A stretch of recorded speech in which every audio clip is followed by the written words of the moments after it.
April the 11th, Joshua 3:1 through 4:24. Early the next morning, Joshua and all the people of Israel left Acacia and arrived that evening at the banks of the Jordan River, where they camped for a few days before crossing. On the third day, officers went through the camp giving these instructions. When you see the priests carrying the Ark of God, follow them. You have never before been where we are going now, so they will guide you. However, stay about a half-mile behind, with a clear space between you and the Ark. Be sure you don't get any closer. Then Joshua told the people to perform the purification ceremony for themselves. For tomorrow, the Lord will do a great miracle, He said. In the morning, Joshua ordered the priests, take up the Ark and lead us across the river. and so they started out. Today the Lord told Joshua, I will give you great honor, so that all Israel will know that I am with you, just as I was with Moses. Instruct the priests who are carrying the ark to stop at the edge of the river. Then Joshua summoned all the people and told them, Come and listen to what the Lord your God has said. Today you are going to know for sure that the living God is among you, and that he will, without fail, drive out the Canaanites, Hittites, Hivites, Perizzites, Girgashites, Amorites, and Jebusites, all the people who now live in the land you will soon occupy. Think of it. The Ark of God, who is Lord of the whole earth, will lead you across the river. Now select 12 men, one from each tribe for a special task.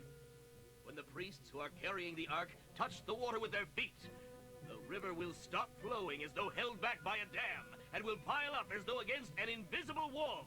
Now it was the harvest season, and the Jordan was overflowing all its banks.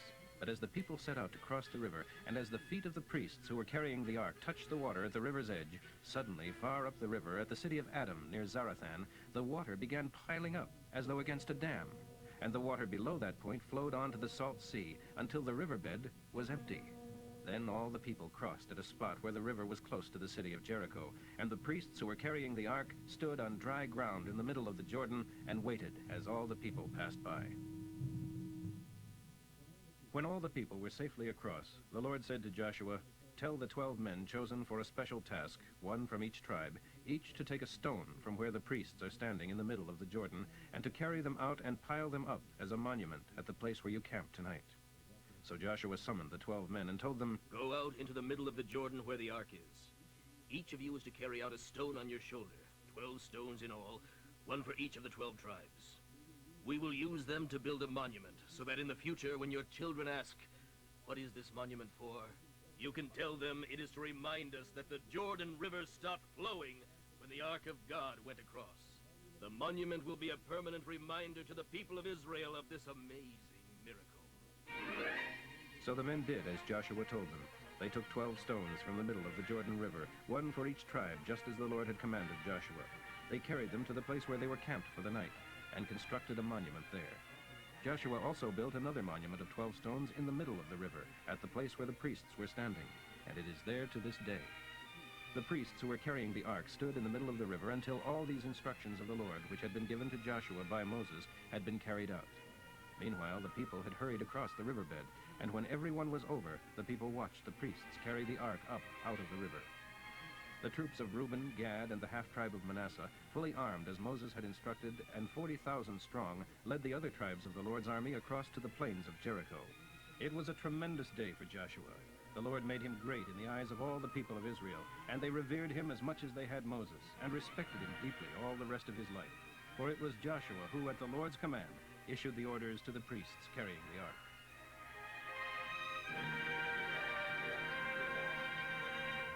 Come up from the riverbed, the Lord now told him to command them.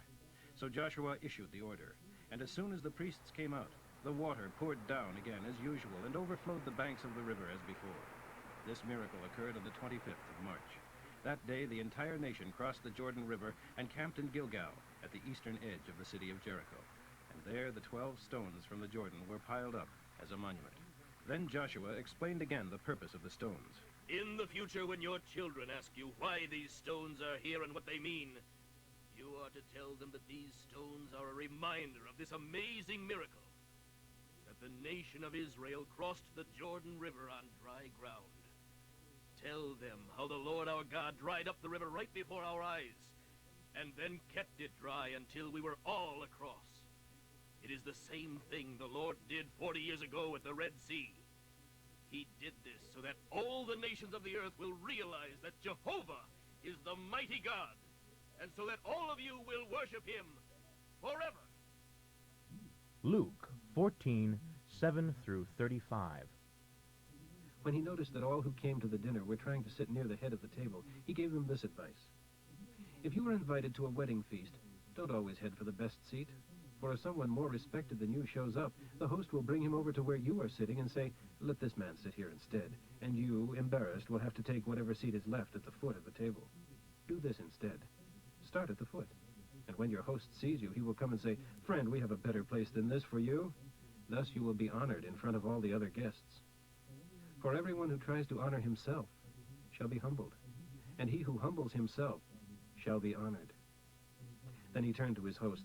When you put on a dinner, he said, don't invite friends, brothers, relatives, and rich neighbors, for they will return the invitation. Instead, invite the poor, the crippled, the lame, and the blind. Then, at the resurrection of the godly, God will reward you for inviting those who can't repay you. Hearing this, a man sitting at the table with Jesus exclaimed, What a privilege it would be to get into the kingdom of God. Jesus replied with this illustration. A man prepared a great feast and sent out many invitations. When all was ready, he sent his servant around to notify the guests that it was time for them to arrive. But they all began making excuses. One said he had just bought a field and wanted to inspect it and asked to be excused. Another said he had just bought 5 pair of oxen and wanted to try them out. Another had just been married and for that reason couldn't come. The servant returned and reported to his master what they had said. His master was angry and told him to go quickly into the streets and alleys of the city and to invite the beggars, crippled, lame, and blind. But even then there was still room. Well then, said his master, go out into the country lanes and out behind the hedges and urge anyone you find to come so that the house will be full. For none of those I invited first will get even the smallest taste of what I had prepared for them. Great crowds were following him. He turned around and addressed them as follows. Anyone who wants to be my follower must love me far more than he does his own father, mother, wife, children, brothers, or sisters, yes, more than his own life. Otherwise, he cannot be my disciple. And no one can be my disciple who does not carry his own cross and follow me. But don't begin until you count the cost. For who would begin construction of a building without first getting estimates and then checking to see if he has enough money to pay the bills? Otherwise, he might complete only the foundation before running out of funds. And then how everyone would laugh. See that fellow there, they would mock. He started that building and ran out of money before it was finished. Or what king would ever dream of going to war without first sitting down with his counselors and discussing whether his army of 10,000 is strong enough to defeat the 20,000 men who are marching against him? If the decision is negative, then while the enemy troops are still far away, he will send a truce team to discuss terms of peace. So no one can become my disciple unless he first sits down and counts his blessings and then renounces them all for me. What good is salt that has lost its saltiness? Flavorless salt is fit for nothing, not even for fertilizer. It is worthless and must be thrown out. Listen well if you would understand my meaning. Psalm 80, 1 through 19. O shepherd of Israel, who leads Israel like a flock. O God, enthroned above the cherubim, bend down your ear and listen as I plead. Display your power and radiant glory. Let Ephraim, Benjamin, and Manasseh see you rouse yourself and use your mighty power to rescue us. Turn us again to yourself, O God. Look down on us in joy and love. Only then shall we be saved. O Jehovah, God of heaven's armies, how long will you be angry and reject our prayers? You have fed us with sorrow and tears, and have made us the scorn of the neighboring nations. They laugh among themselves. Turn us again to yourself, O God of hosts. Look down on us in joy and love. Only then shall we be saved.